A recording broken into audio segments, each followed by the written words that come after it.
Now, guided by the voice in his head, he stumbled among leaning men-hire blocks in search of a certain spot. Now he went on all fours, clearing away fresh fallen leaves, damp gray lichens, and shards of black rock. Now he discovered, or merely uncovered, for the voice had told him it would be here, a narrow slab with an iron ring, which he lifted easily. A blast of foul air struck his face, filled his lungs, made him more dizzy yet where he crouched over the black and reeking abyss. And when at last his head cleared, of the fumes at least, he was already descending into nightmare depths. Now the voice told him, "Here, my son, a niche in the wall, torches, a bundle, and matches all wrapped in a skin, aye, better than the flints of my youth.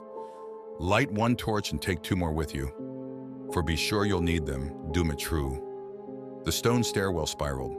Dumitru descended nitrous steps, obliged to clamber in places where the stair had collapsed. He reached a buckled floor littered with blocks of fire-blackened masonry. Another trapdoor. The descent continued through dankly echoing bowels of earth. Down, ever down, to sinister and sentient nether pits. Until at last, "Well done, Dumitru," the dark voice complimented him, a voice that smiled monstrously, invisibly, whose owner was well pleased with himself, his pleasure grating like a file on the nerve endings of the young man's brain. And suddenly, Dumitru might have bolted. For a split second, he was his own man again. He knew he stood on the very threshold of hell. But then that alien intelligence closed like a vice on his mind. The inexorable process started 5 weeks ago guided him towards its logical conclusion. The strength of free will flickered like a guttering candle in him, almost extinguished. And, look about you, Dumitru. Look and learn what are the works and mysteries of your master, my son. Behind Dumitru on the stone staircase, the great flame-eyed wolf, and before him, the lair of a necromancer. Such things were legends amongst the Sgani, tales to be told about the campfires in certain seasons. But neither Dumitru nor any other who might view this scene would require any special knowledge or explanation, save that of his own imagination, his own instinct. And wide-eyed and gape-mouthed, with his torch held high, the youth wandered unsteadily through the ordered remnants and relics of chaos and madness. Not the chaos of the upper regions, which was purely physical, for these secret nether vaults had suffered little of the destruction of the higher levels. They were preserved, pristine under the dust and cobwebs of half a century. No, this was a mental chaos, the knowledge that these were the works of a man or men, or again taking into account all manner of Sgani myth and legend, the works of things disguised as such. Of the vaults themselves, the stonework was ancient, indeed hoary.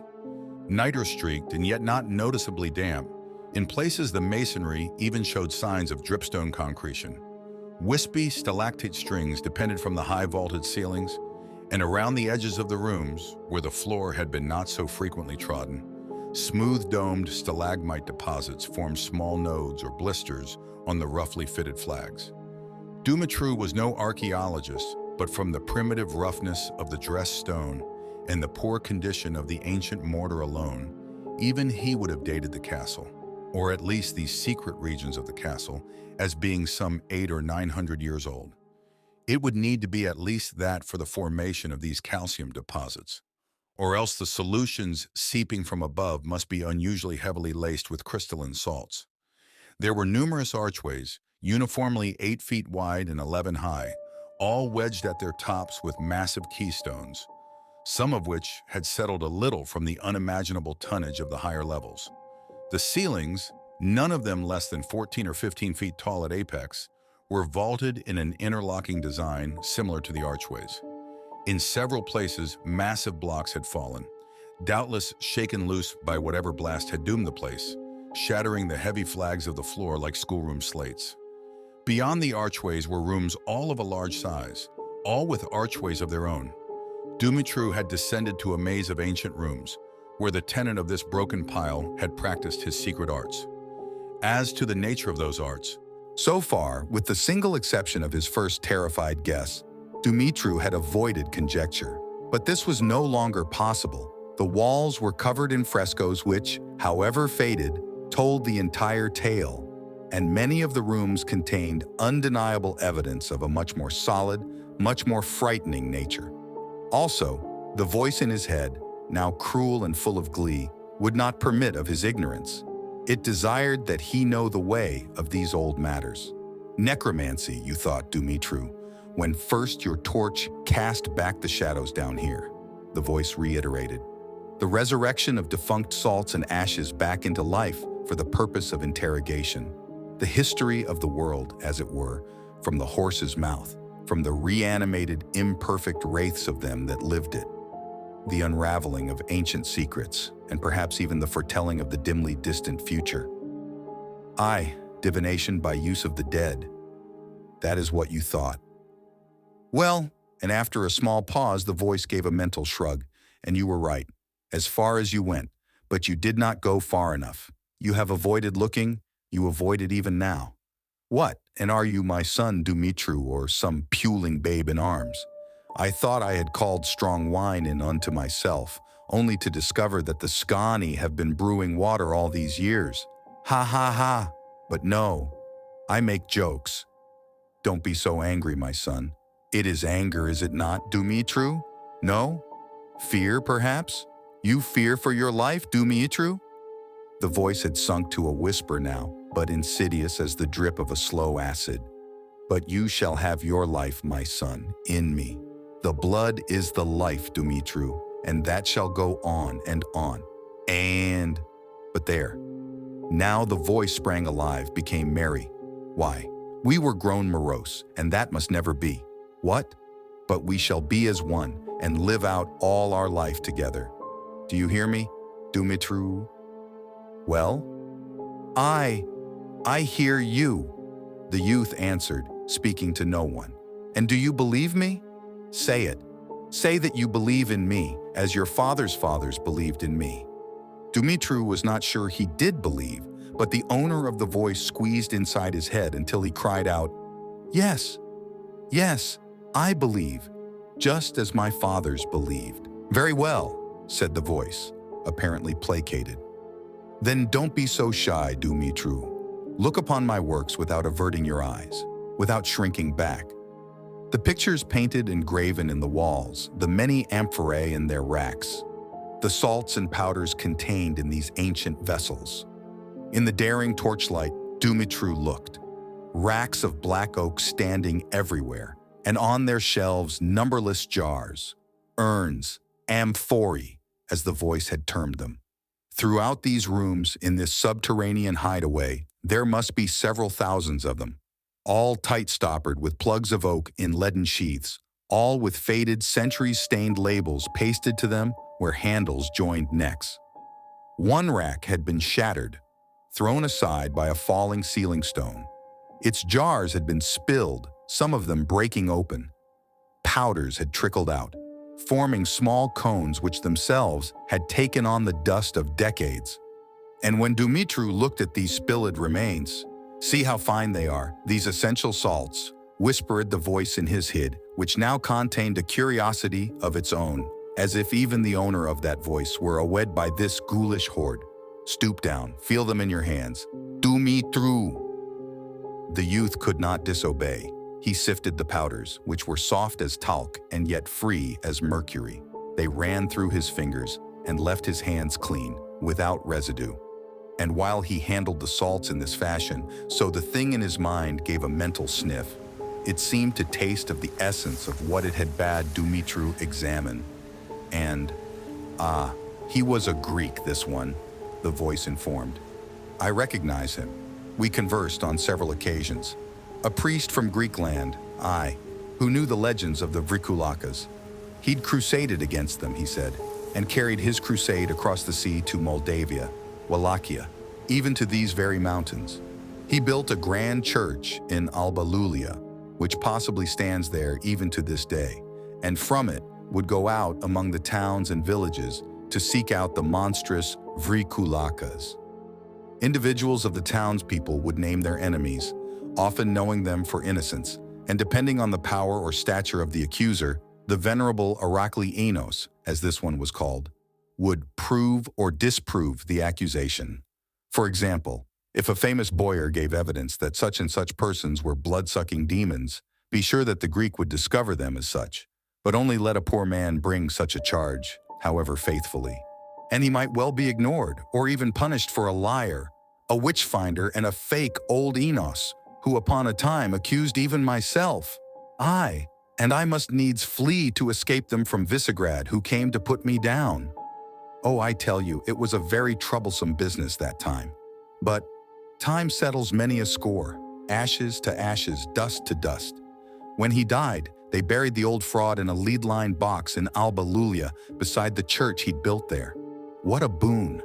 For just exactly as had been intended, so the imperishable lead of his coffin sufficed to keep out the sea page and worms and all manner of rodent malefactor, until a time 100 years later when I dug him up. Oh yes, we conversed on several occasions. But in the end, what did he know? Nothing. A fraud, a faker. Still, I evened the score. That pile of dust you sifted there, Arachli Anos himself, and how he screamed when I gave him back his form and flesh and burned the dog with hot irons. Ha ha ha, Dumitru hissed his horror and snatched back his fingers from the strewn salts. He flapped his hands as if they too were burned with hot irons, blew on them, wiped them trembling down his coarsely woven trousers. He lurched upright and backed away from the broken urns, only to crash into another rack which stood behind him. He fell, sprawling in dust and powder and salts, but his confusion had served to clear his mazed mind a little, which the owner of the voice at once recognized, so that now he tightened his grip. Steady now, steady, my son. I see. You think I torment you to no purpose? You believe I derive pleasure from such instruction. But no, one, deem it only fair that you should know the gravity of the service you perform. You make unto me a considerable offering of succor, sustenance, replenishment. Wherefore I grant you knowledge, for however short a time. Now stand up, stand tall, hear well my words, and follow their directions. The walls, go to the walls, Dumitru. Good. Now trace the frescoes, with your eyes, my son, and with your hands. Now look and learn. Here is a man. He is born, lives his life, dies. Prince or peasant, sinner or saint, all go the same way. You see them there in the pictures, holy men and blackguards alike, moving swiftly from cradle to grave, rushing headlong from the sweet, warm moment of conception to the cold, empty abyss of dissolution. It is the lot of all men, it would seem, to become one with the earth, and all the lessons learned in their lives wasted, and their secrets remaining secret unto them alone forever. Oh, but some there are, whose remains by circumstance of their interment, like the Greek priest, perhaps, remain intact, and others, perhaps cremated and buried in jugs, whose powdered ashes are kept apart from the earth and pure. There they lie, a crumbled bone or two, a handful of dust, and in them all the knowledge of their waking seasons, all the secrets of life and sometimes of death, and maybe even conditions between the two, which they took with them to the grave, all lost. And again I say, oh, and you will say, but what of knowledge in books, or knowledge passed down by word of mouth or carved in stone? Surely a learned man, if he so desire, may leave his knowledge behind him for the benefit of others to come after? What? Stone tablets? Bah! Even the mountains are worn down, and the epochs they have known blown away as dust. Word of mouth? Tell a man a story, and by the time he retells it, the theme is altered. After 20 tellings, it may not even be recognized. Books? Given a century and they wither. 2, and they become so brittle as to snap. 3, they crumble into nothing. No, don't speak of books. They are the most fragile of things. Why? There was once in Alexandria the world's most wondrous library. And where, pray, are all of those books now? Gone, Dumitru. Gone like all the men of yesteryear. But unlike the books, the men are not forgotten, not necessarily. And again, what if a man does not desire to leave his secrets behind him? But enough of that for now. For see, the frescoes are changed. And here is another man. Well, at least we shall call him a man. But strange, for he is not only conceived of man and woman. See for yourself, for parent he has But what is this? A snake? A slug? And the creature issues an egg, which the man takes in unto him. And now this most fortunate person is no longer merely human, but something else. Ah, and see, this one does not die but goes on and on, always, perhaps forever. Do you follow me, Dumitru? Do you follow the pictures on the wall? Aye, and unless this very special one is slain by some brutal man who has the knowledge, or dies accidentally, which may occur upon a time, why then he will go on forever. Except, he has needs, this one. He may not sustain himself like ordinary men. Rather, he knows better sources of sustenance. The blood is the life. Do you know the name of such a one, my son? I know what such men are called, Dumitru answered, though to an outside observer it would have seemed that he was speaking to a vault empty of life other than his own. The Greeks call them vrikulakas, as you have made mention, the Russians vyaschi, and we travelers, the Skani, we call them moroi. Vampires. There is another name, said the voice from a land far, far away in space and time. The name by which they know themselves, Vamphyri. And for a moment, perhaps in a certain reverence, the voice paused. Then, now tell me, Dumitru, do you know who I am? Oh, I know I'm a voice in your head, but unless you're a madman, the voice must have a source. Have you guessed my identity? Dumitru. Perhaps you've even known it all along, eh? You are the old one, Dumitru gulped, his Adam's apple bobbing, throat dry as a stick. The undead, undying patron of the Skani Zira. You are Janos, the Baron Ferenczy. Aye, and you may be a peasant, but you're in no wise ignorant, answered the voice. Indeed, I am that one, and you are mine to command as I will. But first a question. Is there one among your father Vasily Zira's band whose hands are three-fingered? A child, perhaps, male, born recently, since last you Skani were here? Or perhaps a stranger you've seen on your travels, who desired to join your company? A strange question, some would think, but not Dumitru. It was part of the legend that one day a man would come with 3 fingers on his hands instead of the usual 4. 3 broad, strong fingers and a thumb to each hand, born that way and natural enough, neither surgically contrived nor even grotesque to look upon. No, he answered at once. He has not come. The voice gave a mental grunt. Dumitru could almost see the impatient shrug of broad, powerful shoulders. And, not come, the voice of Janos Ferenczy repeated his words. Not yet come. But the attitude of the unseen presence was mercurial. It changed in a moment. Disappointment was put aside, and resignation took its place. Ah, well, and so I wait out the years. What is time to the Vamphyri anyway, huh? Dumitru made no answer. In examining the faded frescoes, he had reached a part of the wall which showed several very gruesome scenes. The frescoes were like a tapestry, telling a story in pictures. But these pictures were straight out of nightmare. In the first, a man was held down by 4 others, one to each limb. A 5th tormentor in Turkish breeches stood over him with a curved sword raised high, while a 6th kneeled close by with a mallet and sharp stake of wood. In the next picture, the victim had been beheaded and the stake driven through him, pinning him down, but a huge, fat, slug-like worm or snake was emerging from his severed neck, so that the men about him reared back in horror. In a third picture, the men had encircled the thing with a ring of torches and were burning it. Likewise, the head and body of its once host, upon a pile of faggots. The fourth and penultimate scene of the set was of a priest, swinging his censer in one hand, while with the other he poured the vampire's ashes into an urn. Presumably it was a rite of exorcism, of purification. But if so, then it was mistaken, wasted. For the final scene was of the same urn, and above it a black bat in flight, rising like a phoenix from the ashes. Indeed, the very sigil of the Ferenczy. And, "I," said Janos darkly, in Dumitru's head, "but not until the advent of the 3-fingered man. Not until he comes, the true son of my sons. For only then may I escape from one vessel into the next. Ah, for there are vessels, and there are vessels, do me a true, and some of them are of stone." Again the youth's mind had started to unmaze itself. Of his own will, suddenly he saw how low his torch had burned, where he'd placed it in a stone bracket on the wall. He took it down and tremblingly lit another from it, waving it a little to get the flame going. And licking his dry lips, he looked at the myriad urns and wondered which one held his tormentor. How easy it would be to shatter the thing, scatter its dust, thrust his torch amongst those sentient remains, and see if they'd burn a second time.